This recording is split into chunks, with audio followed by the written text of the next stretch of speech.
Bueno, hola, ¿cómo han estado? Bueno, quiero compartirles un trabajo que hice en el estudio de la contemplación y justamente de la oración contemplativa. Y creo que es muy importante que tener como fundamento de la oración contemplativa.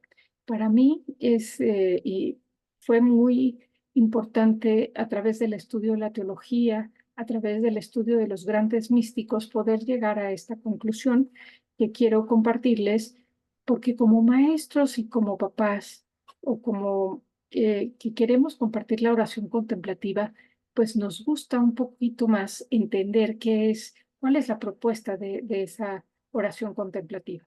Entonces, en mi camino, pues lo que principalmente quisiera compartir hoy con ustedes es ese recorrido ontológico y místico que está en nuestra tradición cristiana y que tiene que ver con por qué estamos hoy pensando en recobrar esta oración contemplativa para compartir, digamos, con los niños en los colegios.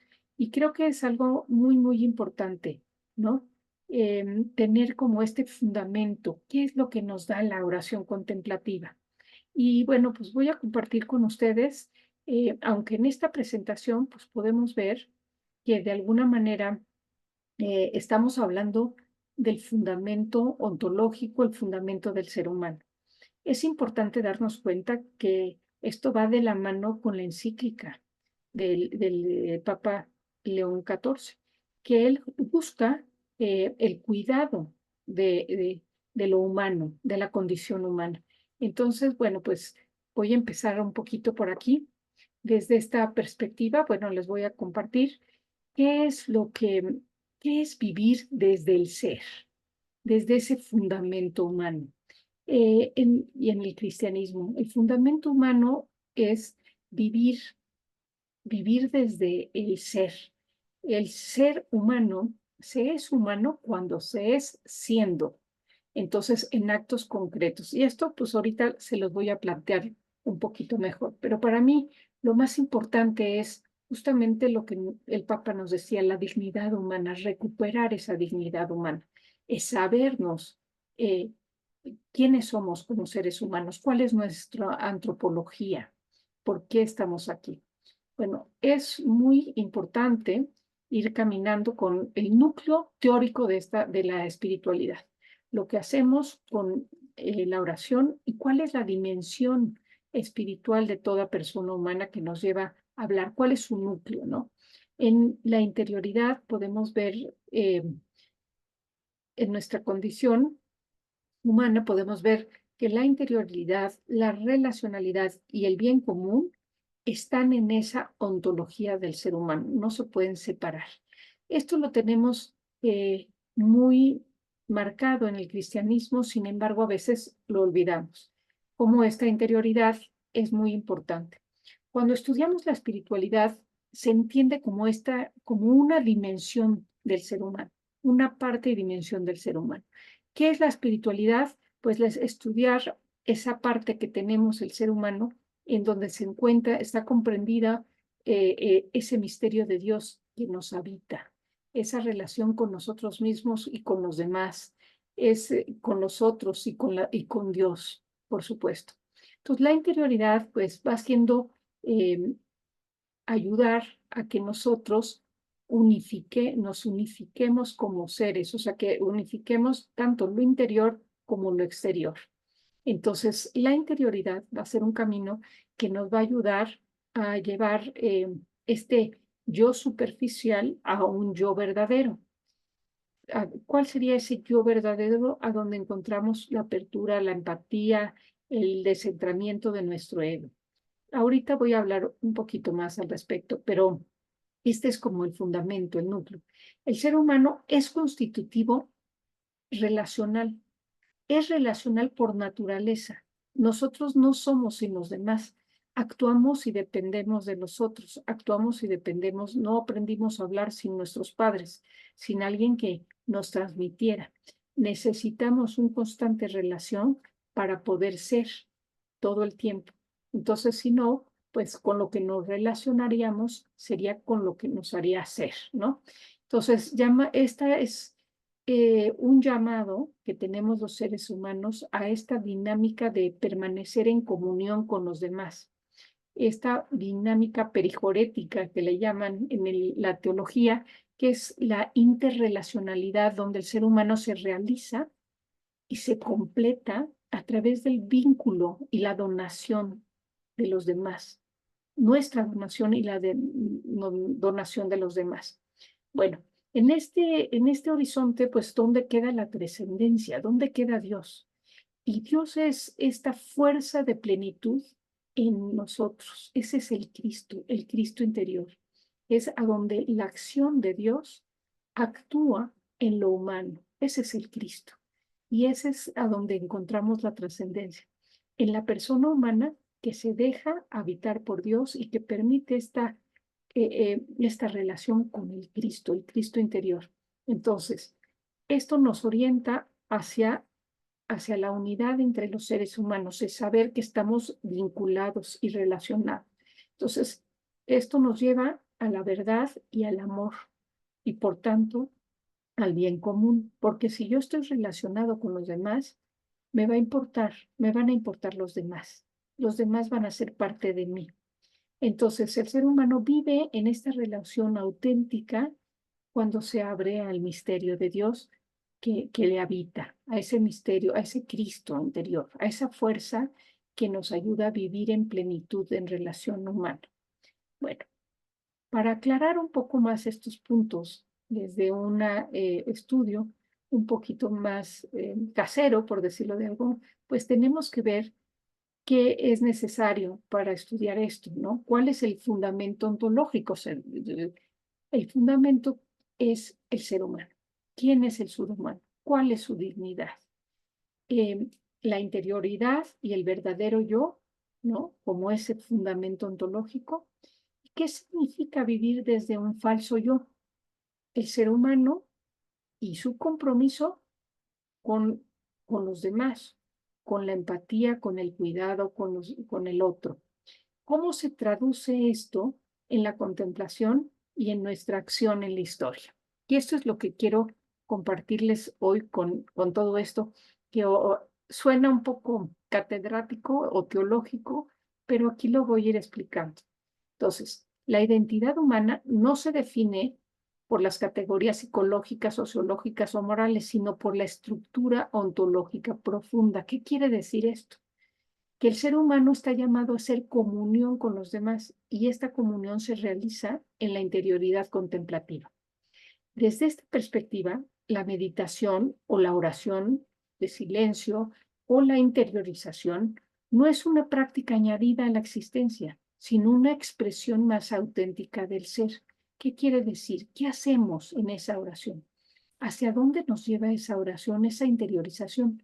Nos lleva a una comunión con esa presencia que nos habita y nos ayuda a ser humanos porque entrando en la relación con Dios, con Cristo, en nosotros, permitiéndonos vivir en ese amor que nos habita y que estamos llamados, que eso nos impulsa a ese llamado de comunión y de relación con los demás. Esto nos ayuda y nos da una expresión auténtica de quiénes somos, seres relacionándonos. ¿De dónde viene este contexto filosófico y teológico?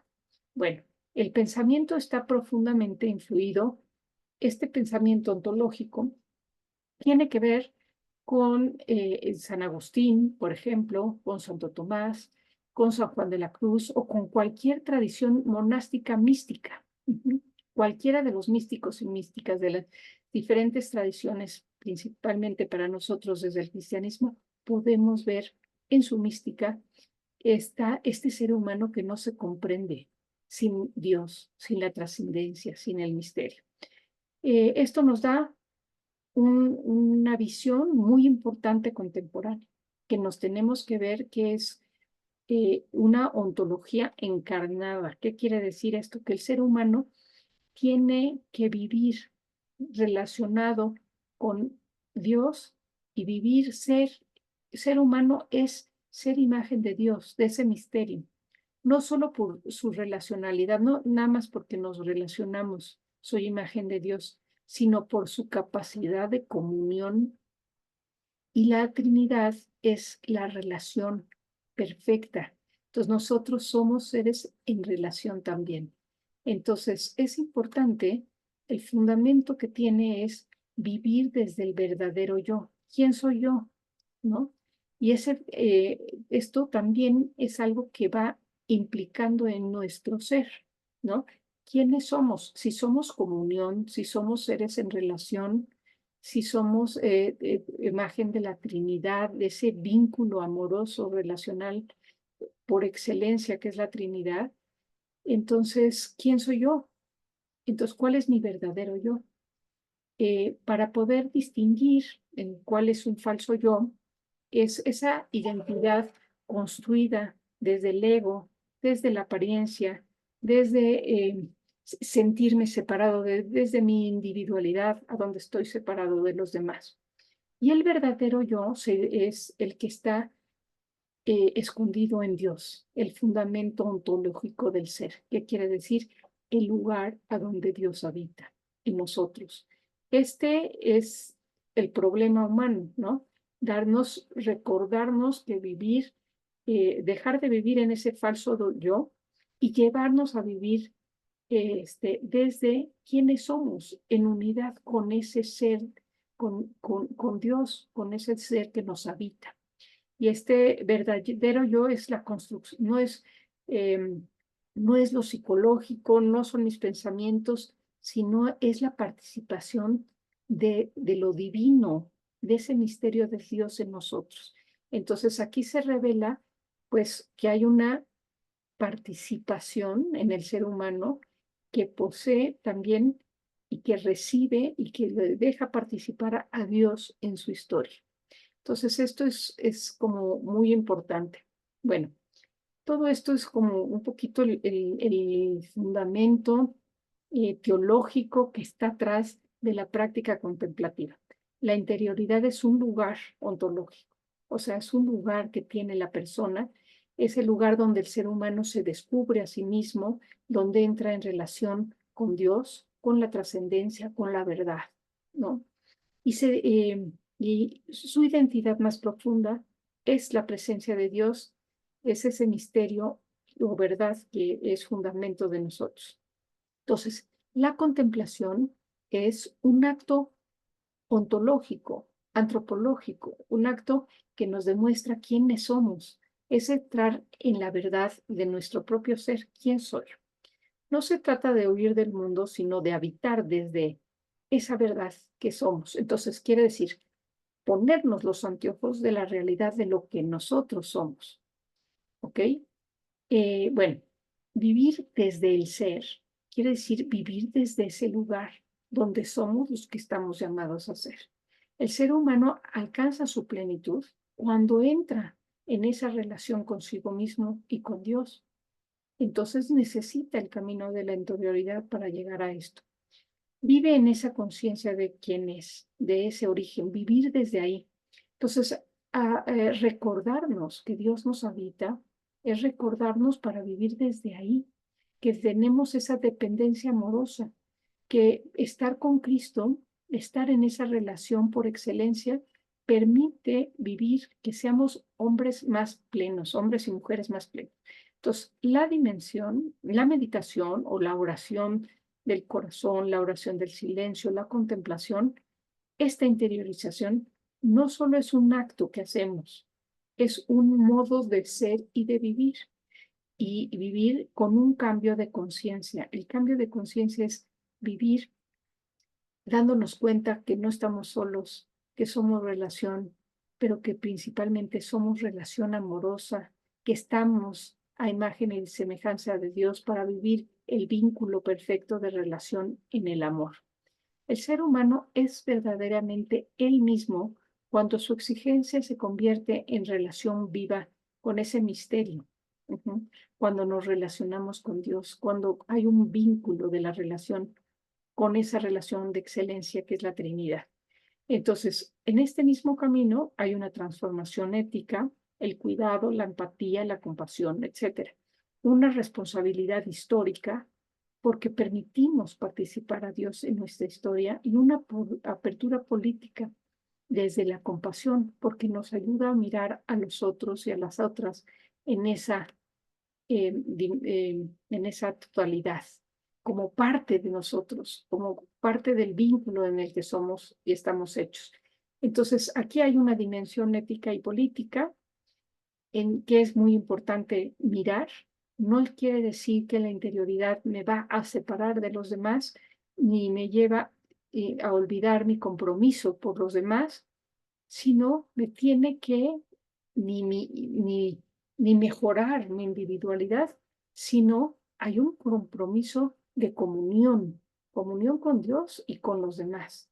Entonces, la interioridad genera, cuando nos alineamos a la interioridad como para buscar un individualismo, genera violencia y depredación, nos hace convertirnos en depredadores. La relación interior posibilita la justicia, posibilita la paz, posibilita la unidad con la trascendencia, conduce a la unidad con la humanidad. La ontología es profundamente relacional, o sea, el ser humano es relacional. No hay verdadera interioridad sin solidaridad, sin el cuidado por el otro, sin salir de mí hacia y para los demás que forman parte de mi realidad, de mi vida. Entonces, hay dos ontologías en juego aquí y que son muy importantes. La primera, que el ser humano se cree individual, y si se cree individual, esta forma de mirarnos no nos va a permitir amar, no nos va a permitir mirarnos como lo que verdaderamente somos, seres relacionados. Y hay otra, y es la ontología mística que hacen todos los místicos, es que somos seres interdependientes de los demás. Estamos relacionados, dependemos de los demás, necesitamos de los demás y que todo depende de todo. Si no nos miramos de esta manera, desde esta base teológica, es muy difícil comprender nuestra realidad. Ahora, desde un punto de vista diferente, voy a invitarlos a hacer una reflexión.